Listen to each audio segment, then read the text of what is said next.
It's lovely to see you with this nice outfit in the middle of the countryside. It's the countryside that's doing it. Yeah, it's interesting for a Brit to do this role, and I'm sure that you felt the pressure of having to do it right. God, yes, of course I did. But I've wanted to play a cowboy for as long as I can remember. So all I was concerned about is getting it right and getting it as close to the sort of the best westerns as we possibly could, and obviously the role I played, getting as close to the best cowboys there are. Oh, sure, for majority of male population is either cowboy or W7. I guess you're pretty lucky you have to be both. I know, how lucky I am. It's great. Even if I'm not a big fan of James Todd, I have to say I'm not That's a all James. I loved you in this role. I mean, you were so believable. The color, everything was real. It's like watching a real, reassuring Western, because that's what they are. That was the aim. That was the aim, and that was always Jon Favreau's aim to do that. I mean, he'd set out from the very beginning saying that we had to play the movie straight, because obviously the title says it all, and we wanted the audience to believe it as much as possible and believe the characters and the situations, so that when the aliens do come, that we're with them. You also said a little bit ago, I hate handguns. You seem to be having some. I'm misquoted. What I had said was that handguns are for only one purpose. They're for shooting people. So in that respect, they're kind of they're a necessary evil in the world. But it's I don't kind of. Well, it's rather nice. You got landed on by a moth. It's okay. Oh yeah, thank you. But it's part of my job. I mean, that's cowboys carry guns.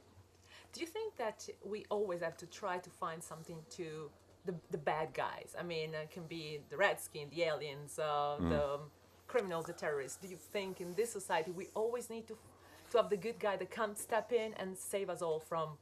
I think that's as old as stories themselves, isn't it? I mean, it's the oldest story in the world. It's one of the oldest stories in the world. Is the lone hero that comes and saves the day. It's a sort of legendary kind of idea that sort of there's someone out there who'll know what to do. But that's kind of it's like it's in real life. We want great leaders. We want people who kind of hopefully will step up to the plate and sort of and lead us through whatever hell we're going through.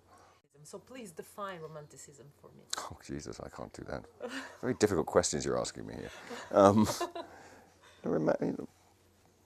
The only thing that matters in life is love. That's the truth of it. So that romanticism can be trivial, or it can be as deep as you want it to be. But it's about love. If it's about love, then it's good.